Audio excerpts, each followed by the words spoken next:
everybody, and welcome back to a very special podcast. Yes, this is a podcast in which we watch all of your favorite TV series from yesteryear. Yes, girl. And then we discuss them over a glass of wine. I'm Patrick M. Dunn, in case you haven't listened to the first 113, yes, 113 episodes. And I am joined here by the mistress of the morning, Catherine Halstead, the author. What do you do? Call me Catherine? No. Only people at work call me Catherine. All right, Cat Halstead. Dude. All right, sorry. You can call me Cat. That's the name of her autobiography coming out soon. You can call me Cat. And you cannot call me Cat, as I say to the occasional interviewer.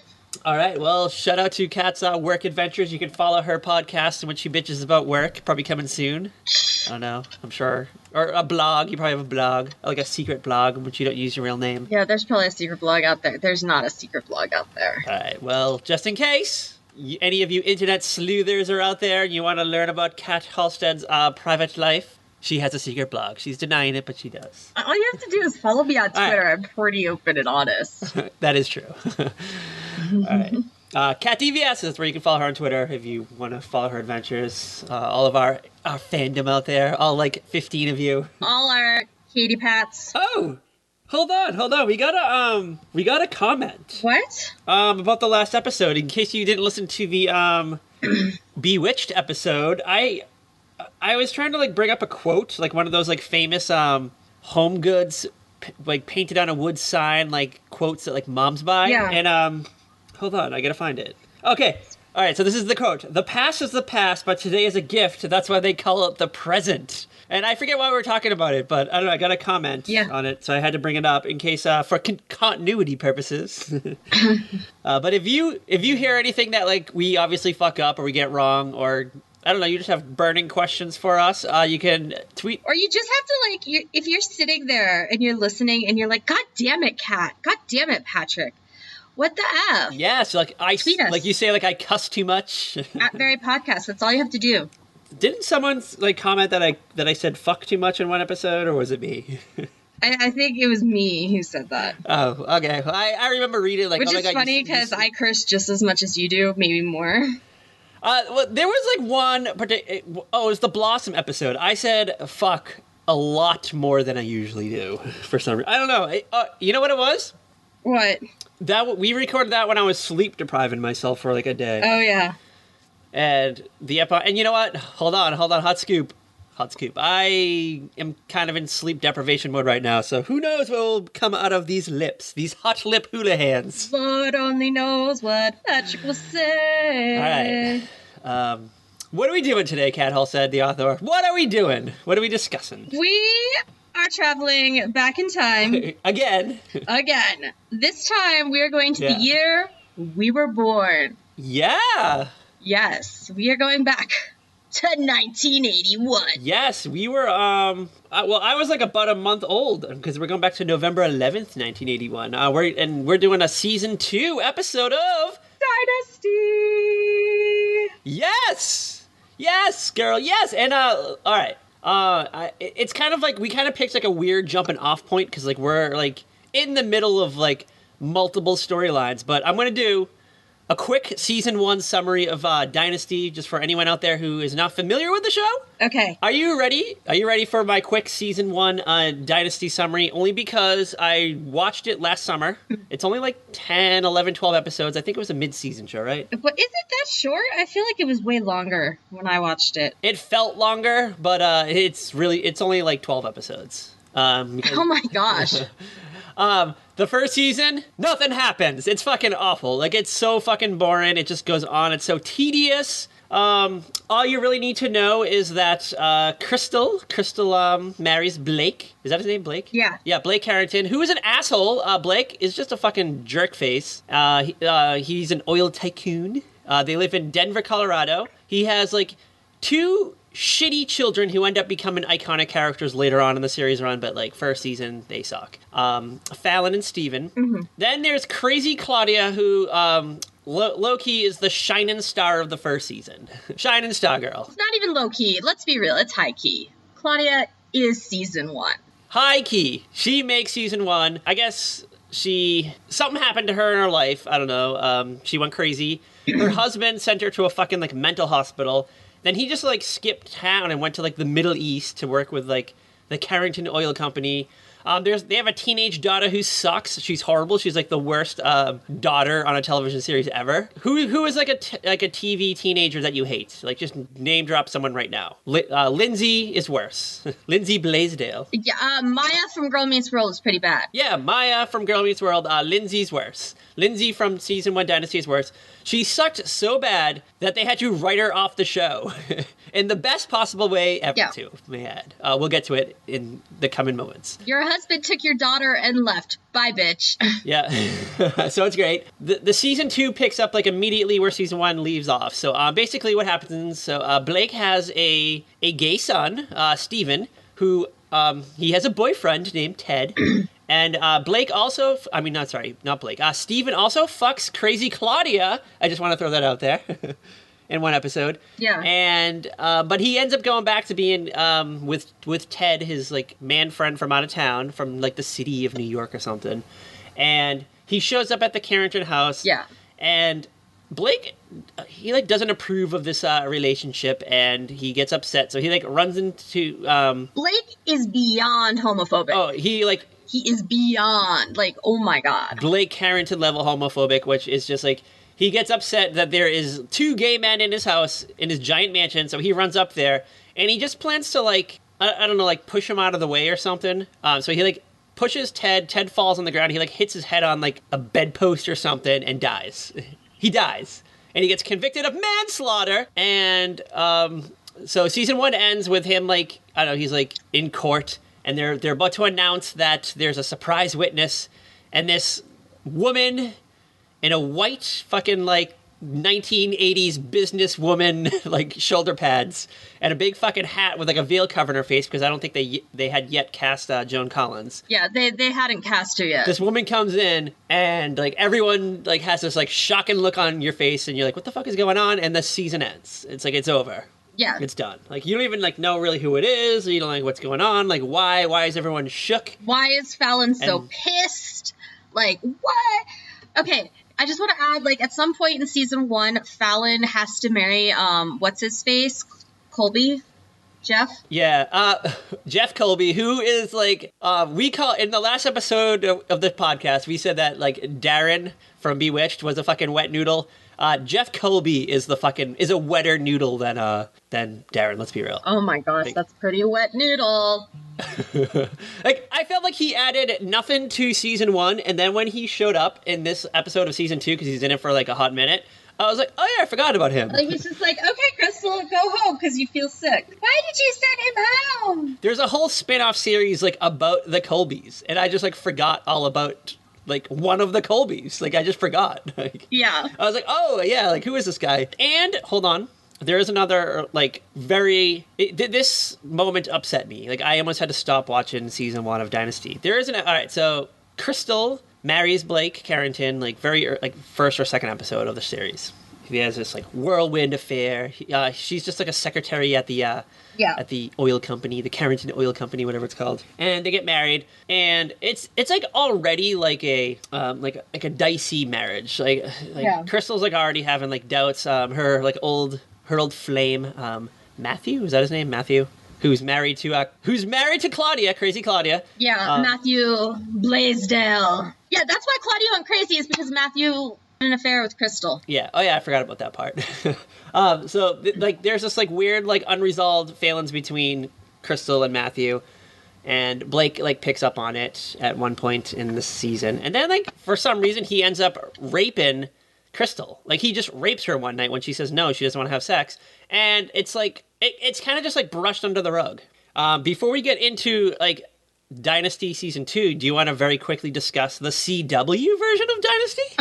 Okay, where the characters are all completely different except for Blake. He's still an asshole, but he's not like totally homophobic. He's not an old man either. It's Grant Show. It's Grant Show. Oh, Jake. Okay, hold on.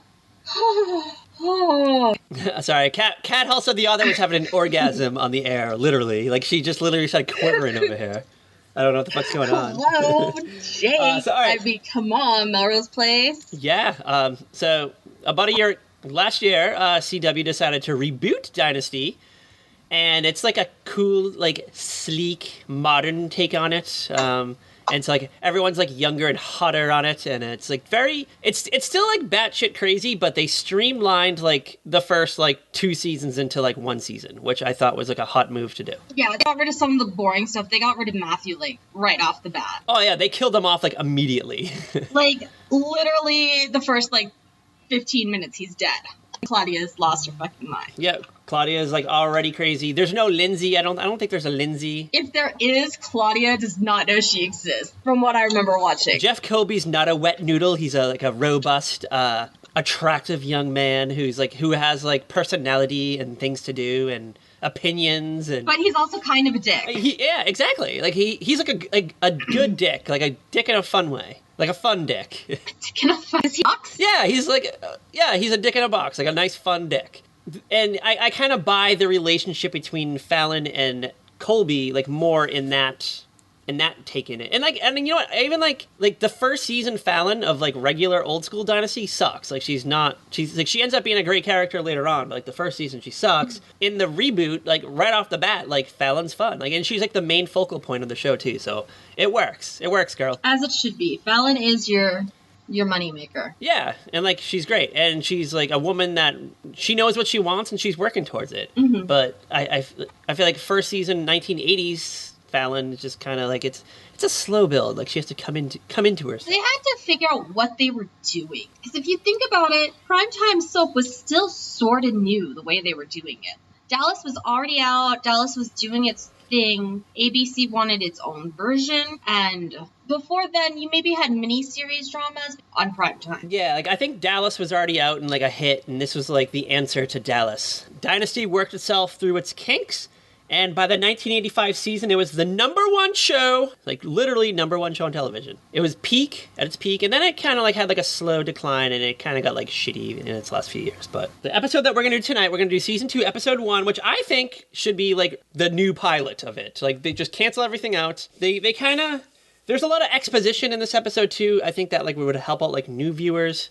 I think people who are like just discovering the show. Help out new viewers, and because there was so much space between the end of the season and the start of the season. Yes. And there's a lot of mention a lot of things that happened, and you hear about things, and it's kind of like a summary of the first season, but it's moving forward with this like fun new character, Alexis Carrington, played by Joan Collins, who is like she's amazing. Like she is in this episode more than any of the other characters. That is so true. Like more than the established characters. So it was great. So before we get into it, though, I think we should talk about the original air date, November 11th, 1981. You ready? Okay.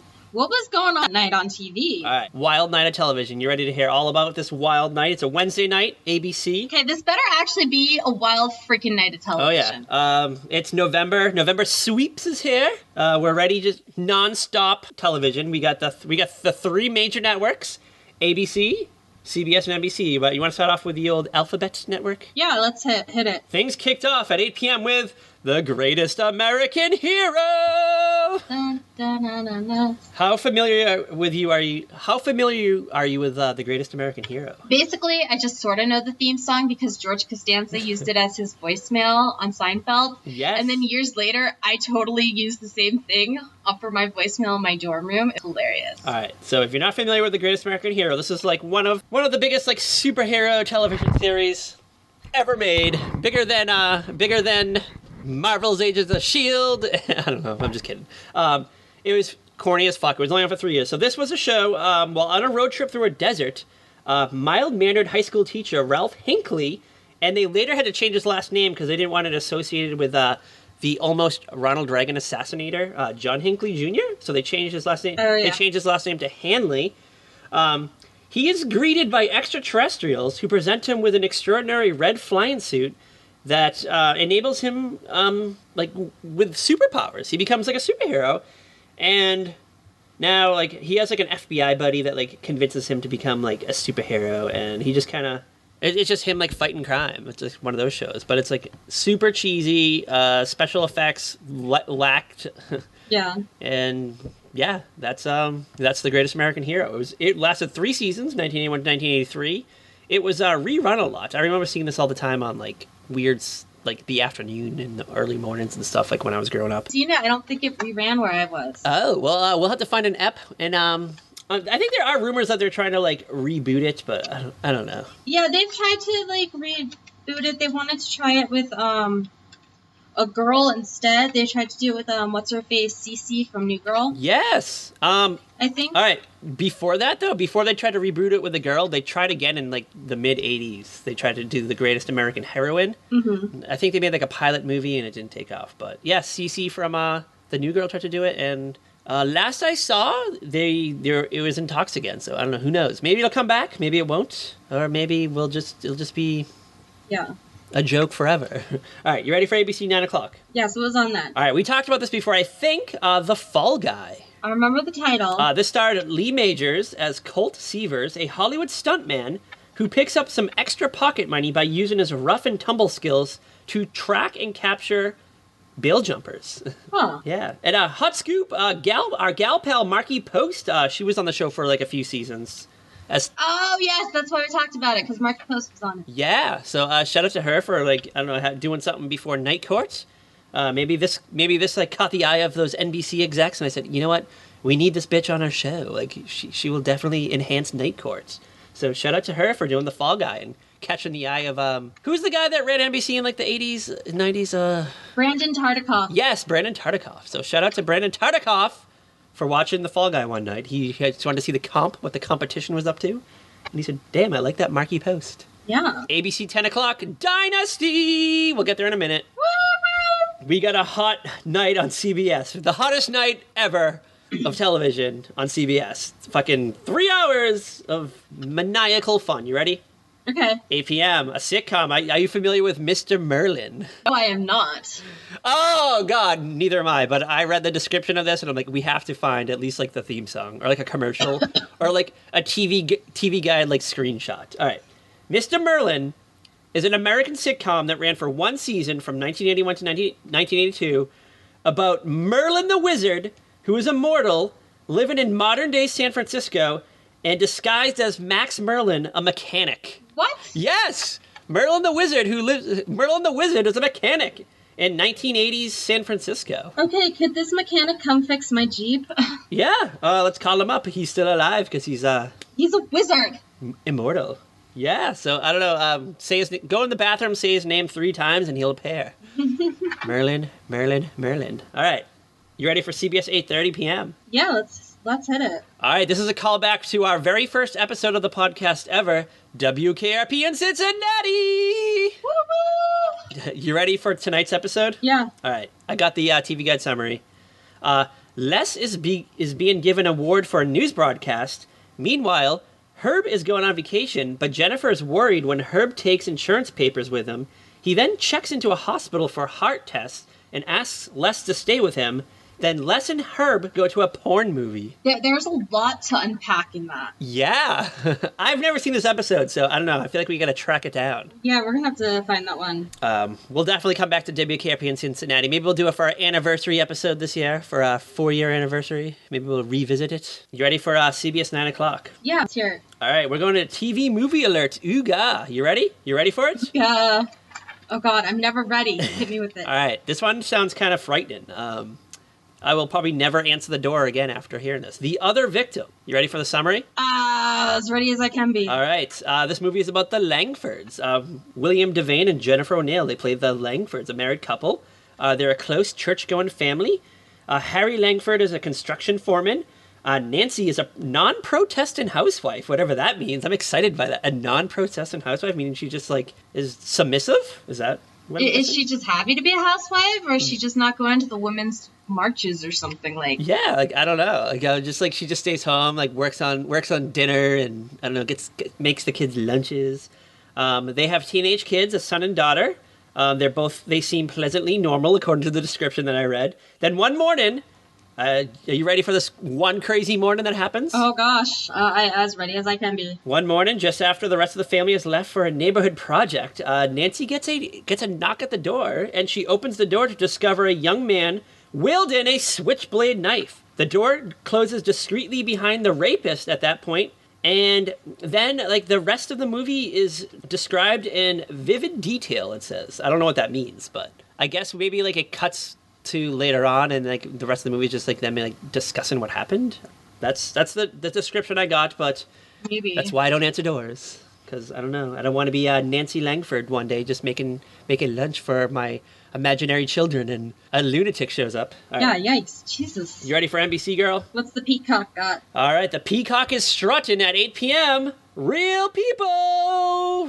That's like one of those old school reality shows where weird people do weird stuff. Yes, it's Real People featured a panel of seated hosts in front of a large studio audience. The hosts introduced pre-filmed segments and engaged in comedy banter about them. And sometimes they would bring someone into the studio to interact with the audience. And it inspired, like, That's Incredible and, like, a bunch of other shows of that nature. We've definitely discussed it. And it was on for, like, a long time, I guess. And I guess... There's, like, all those kinds of weird shows back then like that. Yeah. And I think I saw some episodes on YouTube, and I thought about watching it one day, but then I was like, nah, I'll just watch, like, fucking Hollywood Scandals instead.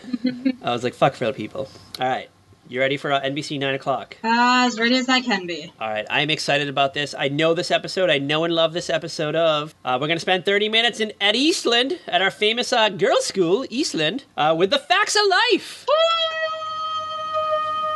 Yeah, baby. Which... a show that we talked about a few eps back, and we were both, like, ready to just, like, laugh and be, like, non-committed to it, but we loved it. Like, we were like, ooh, we love the Facts of Life, so... You take the good, you take the bad, and there you have the Facts of Life. Yeah, but tonight they're going to be dealing with the bad, so you ready for what's going on tonight? Oh no, what's going on tonight? All right, it's a season 3 episode. Natalie is returning from a party, and she is attacked and nearly raped. Oh my god, Natalie! Yes, and then she begins, like, withdrawn from her life, and she's scared of things, and she's, like, afraid to leave the house. And it's a very heavy episode, very, very heavy. Scary things happen in Eastland this night. Happening all over the world, because even the other victim was almost attacked. So, yeah, very tough night of television. All right, any last-minute thoughts on Facts of Life before we jump over to 9:30? Not really. We're going to hop into a show I've never heard of until right now called Love, Sydney. Love what? Sydney. Sydney? Sydney, like Sydney... like Sydney Prescott. Like Sydney Retro... Sydney Prescott. Or Sydney, Australia. I love that I go for Sydney Rutledge from Swan's Crossing. Yes, and I go for, like, the more important Sydney. Sydney Prescott. All right. Are you familiar with Love, Sydney? No, not at all. I've never heard of this. This acclaimed NBC sitcom that only ran for 2 seasons. It stars Tony Randall as Sydney Shore, a single-closeted gay man, Swoozie Kurtz, our gal pal, as Laurie Morgan, a single mother with whom he shares his home with, and Kalina Kiff as Patty Morgan, Laurie's young daughter. It was the first program on television to feature a gay character as the central character, although his sexual orientation was carefully downplayed for most of the show's run. So, ooga. Wow. Yeah, so, I don't know, 81 to 83, so like a whole 2 years at NBC, being woke. Yeah. Being woke with Tony Randall and Swoozie Kurtz. Yeah. And we have one more thing to discuss tonight. Okay. We'll get through it very quickly. Quincy M.E. What? Shout out to Quincy M.E. Did you? Oh. You never watched Quincy M.E.? Wait, like the show with, what's his face, where he's the medical examiner? Yes! Quincy M.E. Yeah, the cocky old guy who investigates clues for what appears to be normal deaths, but they're not. They're like murders and manslaughters and stuff. Quincy! So, yeah, that's Quincy M.E. Not Quincy. Quincy! I'm from Massachusetts, and we have a town called Quincy, and everyone pronounces it Quincy, so fuck you. Fuck you, Cat Hall, said the author. Fuck you, Patrick, I'm done. Fuck you. Well, fuck you too. All right, tweet us with the correct pronunciation of Quincy. Is it Quincy? It's Quincy! Or Quincy. And let us know. Asshole. All right, who cares? Who fucking cares? Fuck you. All right.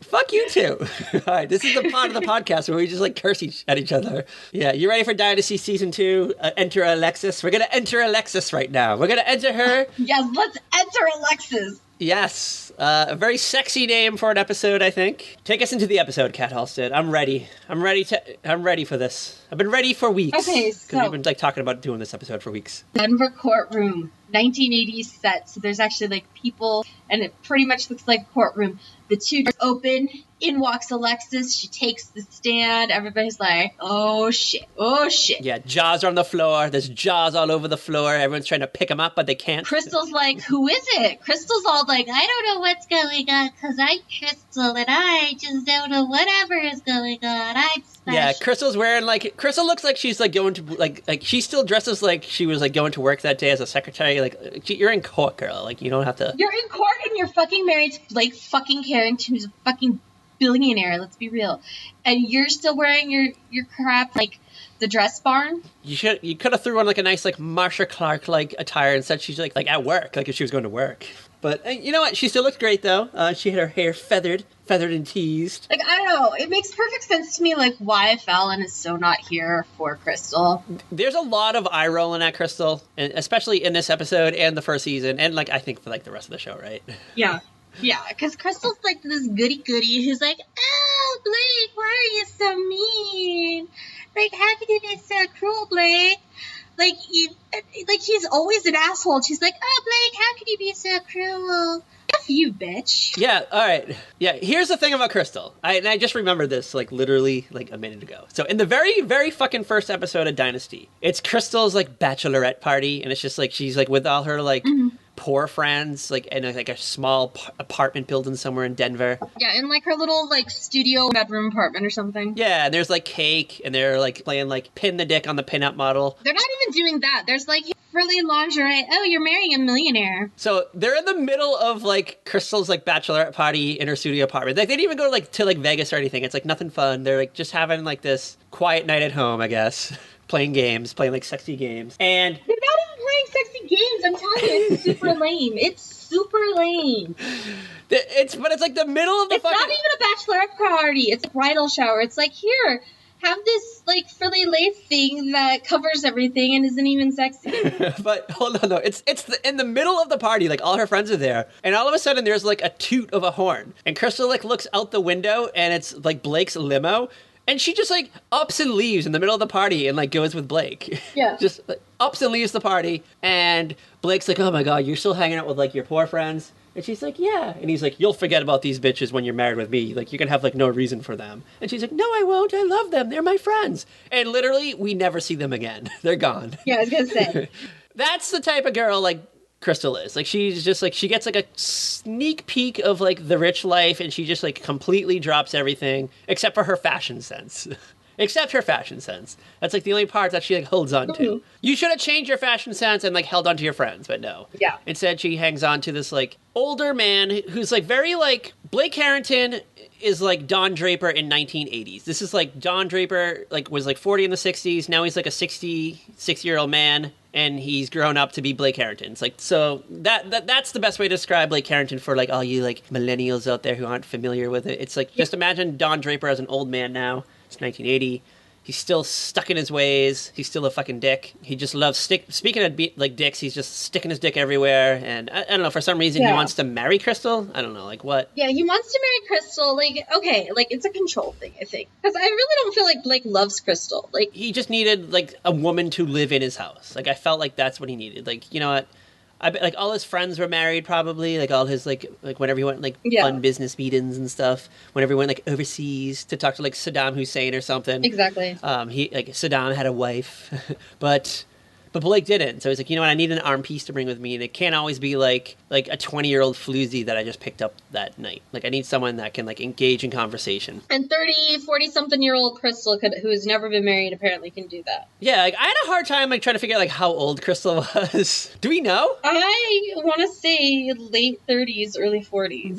Maybe I'm wrong. We go back to that thing, like, where we can never tell, like, how old television characters are supposed to be in the 1980s, just because of, like, people always seemed much older. Yeah, like... I watched this, and I get the impression that, like, Fallon is, like, probably, like, in her late 20s, but she's probably, like, early 20s. Yeah. And so she has to be, like, early 20s. Crystal's probably, like, 40, but they kind of, like, gossip that she's, like, Blake's young arm piece. So I'm like, so maybe she's like 26. Like, we don't know. Like, I literally have no idea. Okay, well, Linda Evans is currently 75 years old now. So, hold on, I have to do some math. All right, we're going to do some podcast math. So we're going to insert the sound of, like, calculator tape whirring and, like, clicking noises. Yeah, she would have been late 30s. Okay, all right. So, hot scoop. She is an older woman. If we just go based on how old Linda Evans herself is. Yeah, but, like, you know what, like, I feel like people always play younger than they are in real life. But so what? Early 30s? Let's say a clean 35. How about that? We'll say Crystal is 35. Okay. She managed to never get married. She thought she was going to marry Matthew Blaisdell, but it turned out he was already married to Crazy Claudia.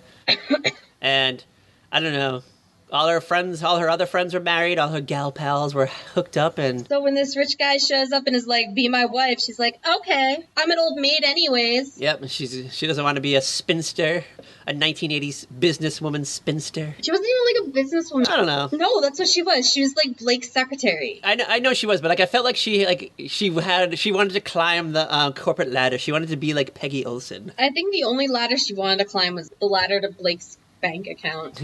Or his window. The window to his safe, which contained all his money. The only thing she wanted to buy with it was a diamond necklace and not change her fashion sense. All right. We're getting away. We're getting away from season 2. We have to get back to season 2, I think. All right. So we're in the courtroom. I not change her fashion. Crystal's like shook. She's like, "Who is this like really fashionable hot woman, British woman wearing this like fun white fucking sweeping dress, just amazing looking, like stunning. This like stunning woman walks in with like sunglasses, like a floppy white hat, like a superfluous black veil. This woman has more style, more grace than Crystal ever could. It is the one, the only Alexis Carrington. Yes, there's like whispering going on, a lot of tittering among the courtroom spectators, and I don't know, like, I just picture, like, is Crystal sitting next to Fallon? No. Or Colby, maybe she's sitting next to Jeff Colby. She's probably, like, leaning over to Colby, and she's like, "Hey, Colby, who's this?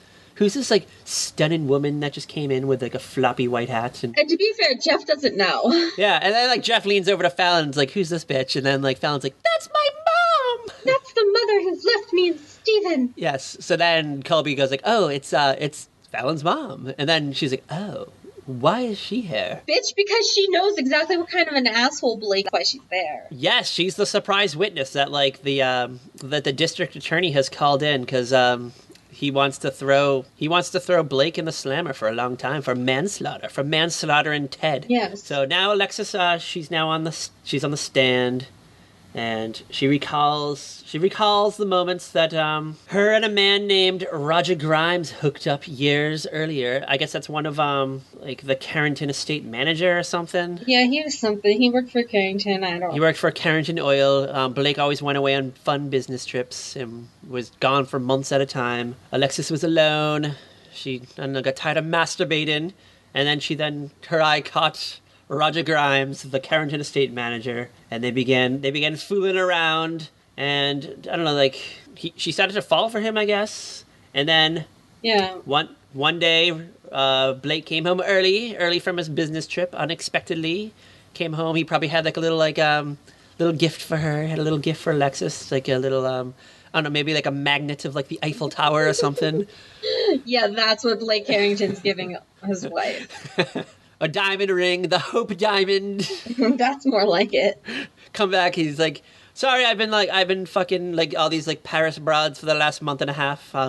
Here's the Hope Diamond." How dare you fuck another man? Yep, and he comes home and she's in the throes of passion with Roger Grimes, and he gets mad. He picks up a candlestick and like hits him in the head, nearly paralyzing him.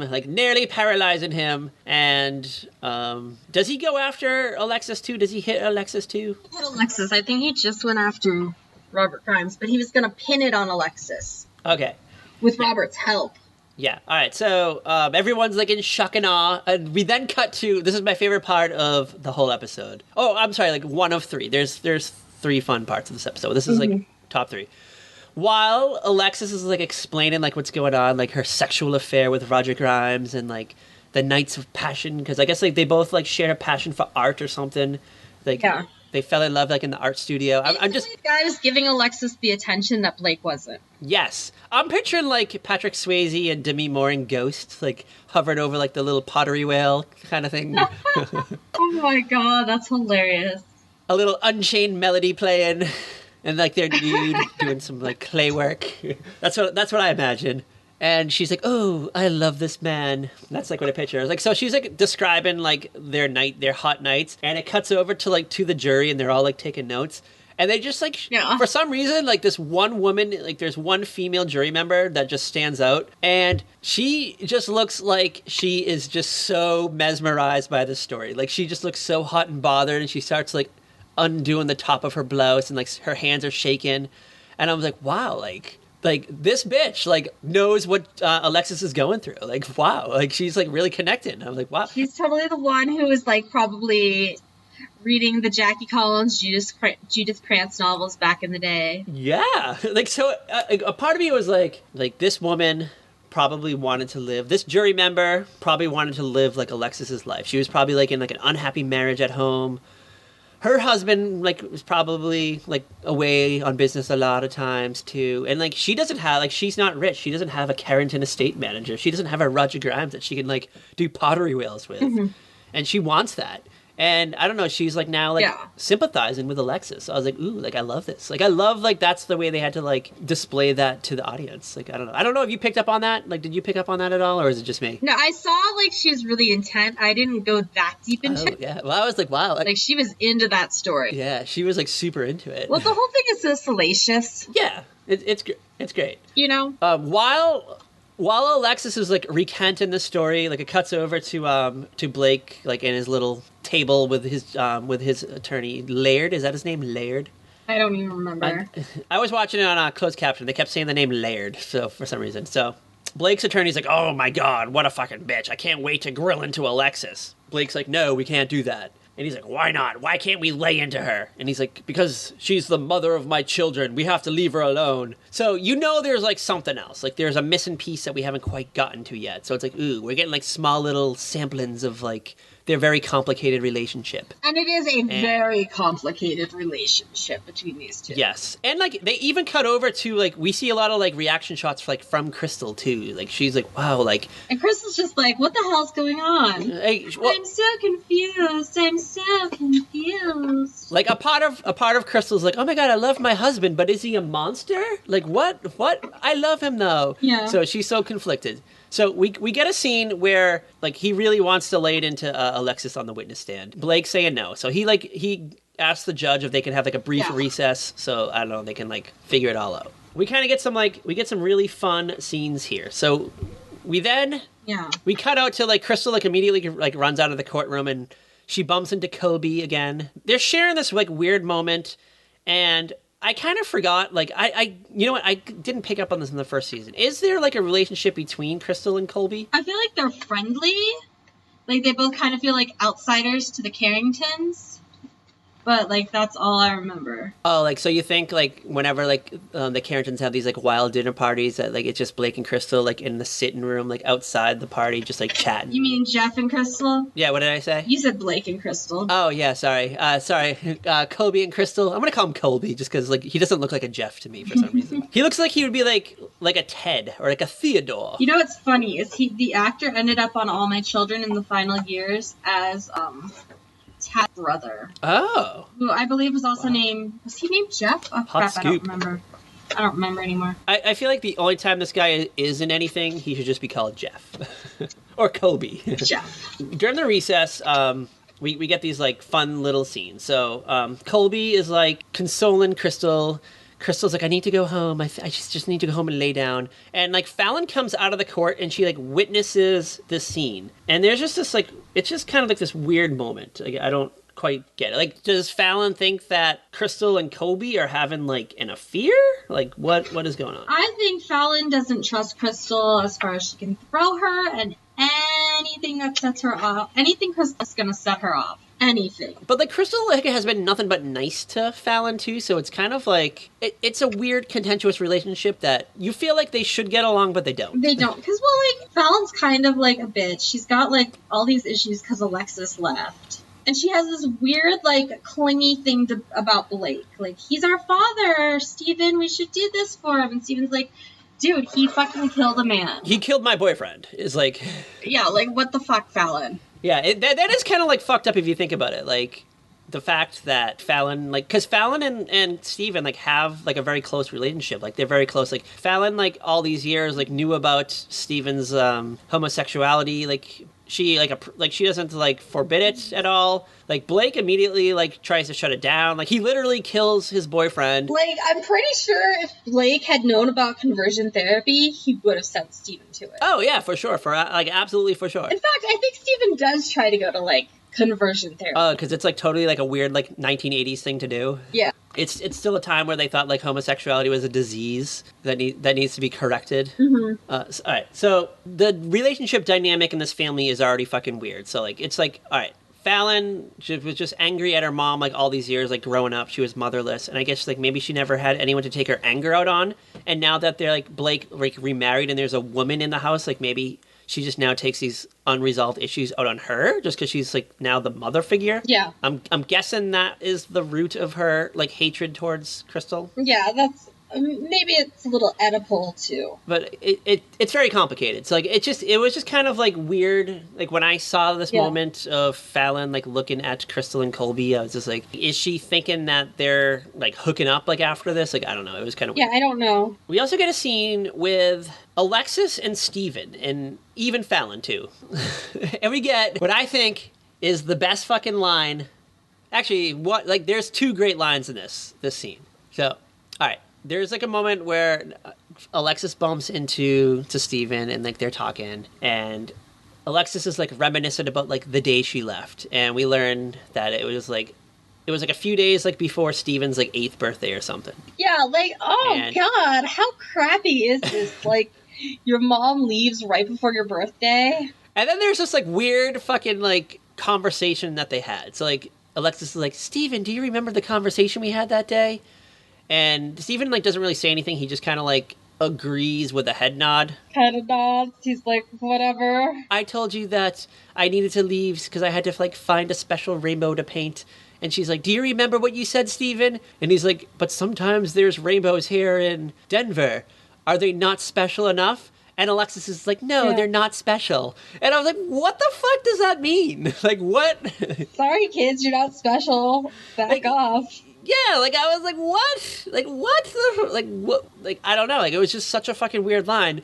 And then Fallon, like, interrupts the conversation, and she's, like, immediately, like, resentful towards Alexis. And then Alexis is like, well, I'm glad your father got your teeth fixed, because he certainly didn't fix your tongue. And then she just, like, storms off, and it was just fucking amazing. It was, like, a great fucking line to put fucking Fallon in her place. It is so weird. It's just kind of like loving and nice to one kid, and then she's just a total bitch to the other. Yes. It's great. I fucking love it. What, do we come back to the court session now? Yeah, there's more court stuff. There's more questioning.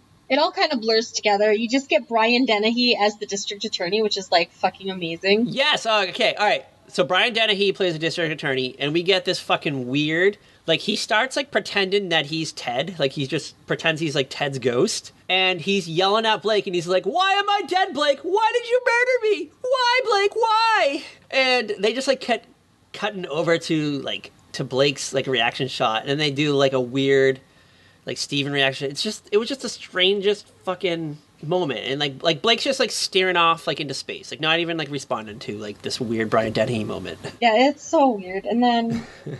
Like, Crystal was feeling sick, and she left, and Fallon gets all bitchy at her. But there is, like, one very notable scene. I guess it's later on at night. It's after dinner, because Steven has had dinner. I don't know if they went out, or they ordered in, or what. All I know is this is where things get really, really weird, and the vibe is, like, super creepy. Yes, so they're in Steven's apartment. He has, like, a weird, like... in the first season, he moves out of the Carrington mansion, and he gets this, like, small apartment, because Steven decides, like, he wants to make it on his own. He wants to just try to not rely on daddy's money. He wants to just be his own being. So he's making it, I guess. He has an apartment. And Alexis just, like, pulls out, like, a big box. And she's like, I have a gift for you, Steven. I have a gift for you that I made for you. I painted it myself. And they open up... From memory. Yeah, she's like, I did a portrait of you when you were 6 years... I did a portrait of you at 6 years old, because that's the last... Or, like, whatever, how old he was. Because that's my last memory of you. And it's not a painting of a child. I just have to throw that out there. It's, like, this weird, blotchy...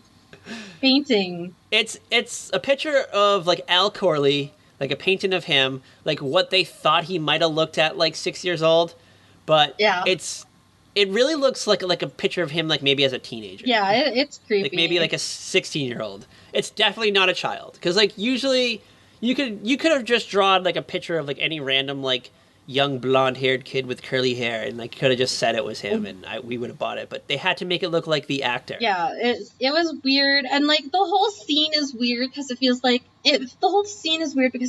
Alexis is trying to seduce Steven. The way she's dressed, the way she's holding her brandy, it's so weird. She's a little inebriated. She's, like, wearing, like, a halter top. There's a lot of skin showing, and she's, like, getting really close to him, and she's, like, hovering over him. And it's not very, like, motherly son-like. No, it really is not motherly at all. And because, like, in real life they're not related, they're just, like, two actors playing each other, like, you can kind of tell that the actor who plays Steven's, like, kind of turned on by it. Mm-hmm. And so it just makes it even more uncomfortable. So weird. It was hard to watch. But it was fucking amazing, though. And we kind of, like, learn a little bit more, like about, like, why Alexis left, too. Like, we learned that, like, Blake gave her, like, a really good stipend to leave. Like, she was... What was it, like $250,000 a year or something? Yeah, it was like $250,000 a year. She couldn't contact the kids. She couldn't see them. And if she came back to Denver, the other guy, Roger Grimes, was gonna, like, end his attack on her. Yes, because, all right, so Blake, I guess, bought off the whole town. Like, he bought off Roger Grimes, he bought off Alexis, he bought off, like, the police, like, everybody in town, like, apparently knew about this crime that happened. So, like I guess, like, no one was, like, ever arrested for it. And the only reason Alexis knew it was safe to come back to town at this moment is because I guess Roger Grimes just, like, recently, like, just passed away. So she knew that if she came back, that he couldn't press charges, I guess, against her. Exactly. Like, whatever was set up wouldn't happen because he was already dead. And it wasn't because she killed him, it was because he just died old age. Steven just has this, like, kind of, like, moment on his face. Like, it's just really weird. It was just kind of funny. And, yeah, at that moment, it now, like, cuts back to, like, it's the end again, and it's... I guess they're about to, like, release the judgment of... Yeah, the verdict. The verdict, yeah, that's the word I was looking for. Spoiler alert, Blake ends up being found guilty in the next episode, but nothing ever becomes of it. Blake gets to walk around Denver, fuck around with Crystal and Alexis's lives. Oh, I did forget about, I did forget about this moment. I'm sorry, we jumped over this. Crystal's upset. Like, so Crystal's at home, she's, like, really upset. For some reason, they just, like, let Blake go home, because he probably got off on bail. Yeah. And... He then, like, Blake tells Crystal he's sorry for all, like, the dumb shit that he's been doing based on his, like, deeply rooted anger management issues. He kind of is like, oh, like, I just meant to, like, grab Ted. I just wanted to, like, throw him, like, out of the house, but I don't know, he died. And if I'm a free man tomorrow, if I'm a free man, I'll be a better man. I'll be much better. Our lives are gonna be better, and I'll be totally here for you, Crystal. And Crystal's like, oh, okay. That's exactly what I needed to hear. Thank you, Blake. God, Crystal's so lame. That's where, like, the episode ends. Like, that's most of the storyline, except we do get, like, one brief scene of crazy Claudia waking up from her coma. Claudia's, like, coming out of a coma type thing. She's unconscious, and now she's waking up. She's coming to. And she's like, where's my daughter? Where's my daughter? They're like, oh, she's better than you are. She's okay. She's okay. So I think we should talk about, like, how, like, why she ended up in the coma very quickly, because I think we just jumped over that. It's not like she was out for months. She was out for, like, a couple hours. She was just unconscious. It felt like months. So she, I guess, was part of the court case against Blake. Like, she was actually part of the trial. Mm-hmm. And she got upset at something, and her... And, like, Lindsay, the daughter who sucks, like, drove off, and the car, like, flips over. Claudia is, like still unconscious, I guess being, like, operated on, I don't know, like, whatever they're doing to her. And then her husband, Matthew, comes. Lindsay was okay. Lindsay and Matthew leave. They leave town. They just decide they're just going to, like, jump town in the middle of all this. And then Claudia wakes up. She's like, "Where's my family?" And they're like, the doctor's like, "They're gone." And she's just like, "Oh, okay." It just is kind of like, no, the doctor's like, "They're gone. Don't try to find them." Yes, like that's it. Like and then she's just like, "Oh, okay." And then like I think Blake comes and visits her and says like he'll like pay for her or something. Like he'll give her money. He'll give Claudia money. Well, I think what upset her was she found out that Matthew and Crystal were fooling around again. Yeah, because I believe like Crystal was going to leave Blake. And then Matthew was going to leave Claudia. Yeah. So basically, Crystal sucks. Matthew sucks. Yes. Claudia's life was ruined twice. She had to, like, lose her family. But she gets a clean slate in this episode, which was great. It's like she, like, literally, like, woke up from her fake coma and was a new woman. And it's just like, oh, like, maybe my family does suck. You know what? Like, my daughter and my ex-husband, they're both wet noodles. You know what? I'm just going to be a fucking awesome woman for the rest of the run of the series. And she was. And she was great. I don't know. This is kind of like her, like, reemergence. Like, she's, like, the phoenix rising out of the ashes. Yes, that's what she's, like, phoenix rising from the ashes. So she had to, like, sacrifice her shitty family to be a better person. And so she's, like, just shedding her season 1 skin and becoming a new broad. Fun new broad. Fun Claudia. Fun Claudia. And you know what? It's kind of like, this is kind of like a rebirth, I think. Like, this episode, in a way, is like a rebirth of the show. This really, like, kicks off the Dynasty that we know and love. Yes, because, like, as we said, like we, like, are just, like, bad-mouthing everybody, but this is, like, everybody shedding their skin and just being reborn. Like, a lot of, like, like, people had to die, people had to leave town, like, a lot of horrible things had to happen to these people in order to be, like, reborn into what they will become. Exactly. I think it's perfect that we chose this episode, because it's not, like, a monumental episode of, like, Dynasty. Like, there's definitely, like, more fun episodes that we could have picked, but I felt like this was important. Like, maybe we'll do another episode of Dynasty in the future, but we had to go to the, like, to the humble roots, Kat Halstead. We had to go back in time. Yeah. Even further than we should have. Always. Do you have any last minute hot takes on Dynasty? Am I missing anything? Not really. Like, it gets, like, seriously ridiculously over the top eventually, but I think this is one of the show that birthed, like, the cat fight, really, like the woman cat fight. Really did, because you get Alexis and Crystal going at it, like, all the time. Yeah, like fighting in the pool and stuff, like all kinds of crazy things. Mm-hmm. The show also, like, notably, like, recasted main characters, like a number of main characters. Yeah, like, Steven gets recast, Fallon gets recast. Integral to the storyline. Like, they are integral to the show, and they are recast, like, which is great. Fallon even, like, briefly leaves the show at one point in time, and she is in her own spin-off show called The Colbys, in which, doesn't she end up in a coma? She wakes up from a coma, has no memory of, like, who she is. No, she gets abducted by aliens. Oh, it's aliens? Yeah, she gets abducted by aliens. Okay, you gotta go on YouTube and look it up. It's freaking amazing. Because it's Emma Samson. She gets abducted by freaking aliens. And then she wakes up and she's, like, in her new spin-off show. She has, like, no memory of, like, being a Carrington. She's just now, like, Fallon Colby. And then, like, I think the show, she slowly starts to remember her old life. And then the show got canceled because it didn't do too hot, and she ends up back on Old School Dynasty. And, all right, what's the name of the actress who plays Fallon in this episode? Pamela Sue Martin. Pamela Sue Martin, all right. Pamela Sue Martin. Who is the better Fallon? Who do you think? Pamela Sue Martin or Emma Samms? Man, you and your tough questions, man. You know I love me some Emma Samms. You know we love Emma Samms. Like, she's tweeted you. Yes. Emma Samms has tweeted us. I forget why, but she tweeted us. It was My Two Dads. You made some comment about me watching My Two Dads, and she tweeted you about it. Yes. Because I think I said something like, all right, we're going to go. It came up in another episode of the podcast in which we were talking about, you were doing, like, an intense, like, Mom Two Dads rewatch, and I talked about how Emma Samms played the mom. And I thought it was in the pilot episode, but it turned out to be, like, a later episode that was, like, a flashback. Yeah. And, like, you tweeted me and said, like, I just watched, like, the first episode of My Two Dads, and you said the mom's not in it. And then it was, like, a few days later, and you finally saw, like, the flashback episode. So, like, you replied to, like, your original tweet and said, oh, I finally saw the episode of My Two Dads where Emma Samms is the mom. And like I commented on it, and then all of a sudden, like Emma Samms actually just like jumped into the conversation, and we were like, "Whoa! Oh my what the god, fuck?" it's freaking Holly Sutton from General Hospital tweeting us. Yes, so it was great. It was a fucking fun moment of our lives, and I think like we talked about it in an episode of the podcast. I forget which episode. Yeah, who knows? It was like a year ago, so who knows? Heather, if you know what episode it is, tweet us, and maybe we'll do like a previously on a very special podcast, and we'll play that clip. Just so like it'll like tie into everything this episode. I really love Pamela Sue Martin as Fallon, and I've seen more of her as Fallon than I have Emma Samms. Okay, all right. You ready for a Fuck, Marry, Kill Fallon edition? No, oh god, no, I'm not. Emma Samms Fallon, Pamela Sue Martin Fallon, or the new Fallon? Ooh. Yeah, tough one. This is a tough crowd. A tough question, Kat Halstead, the author. Tough question. And you know what? I'm even struggling to think about this one too, because I'm like, I love them all. Like they're all great. It's too hard, Patrick. It's too hard. All right. I think I got the answer. Okay. I think we're gonna fuck the new Fallon. I think the new Fallon we definitely have to fuck.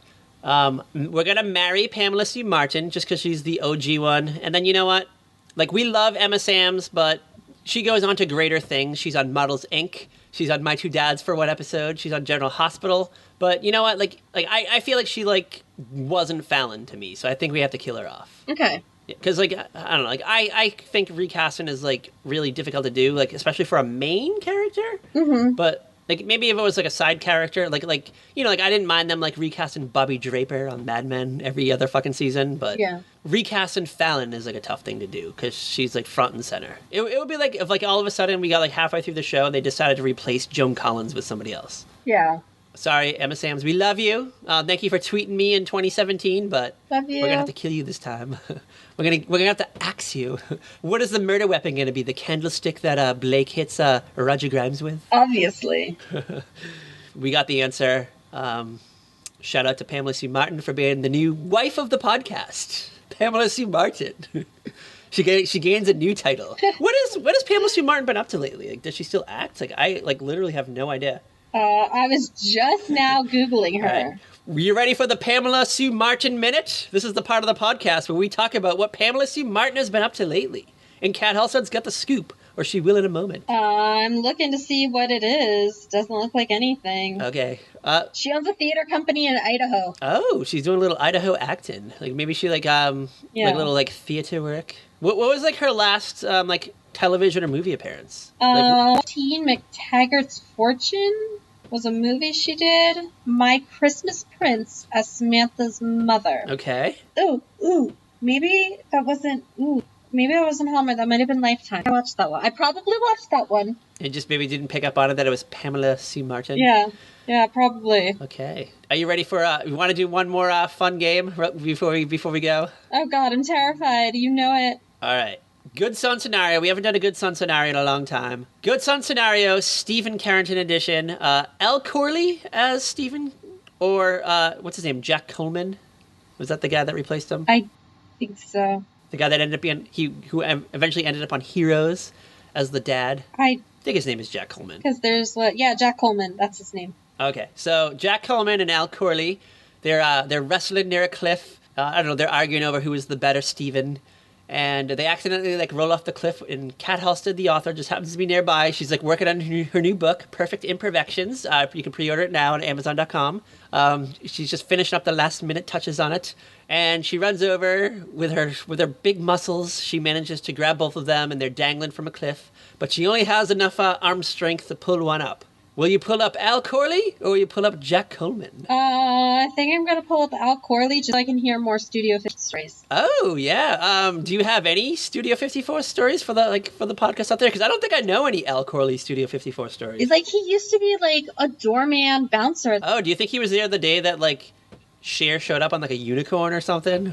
Yeah, like I think so. He was like on the VH1 Behind the Music special about Studio 54. And like Michael Jackson's like doing coke with Bubbles. Like it was like a wild time. Like he was all over that. Shout out to Studio 54. If I could like ever go back in time, like that is probably one of the places I would go to, like Studio 54 time. Yeah, I want to go over just so I could see everything, not forget anything. Forgetful. I just want to observe it. Well, maybe, all right, you have a time machine. You can go twice. You have a time machine. You can go once just to watch, And then when you get back and like make your like full on Drew Barrymore and Never Been Kissed journalistic essay about it, you'll then go back and have a good time. And then you'll be like teenage Drew Barrymore doing coke at Studio 54. She was probably there, right? Was Studio 54 still around in the early 80s? Yeah, it was. I think so.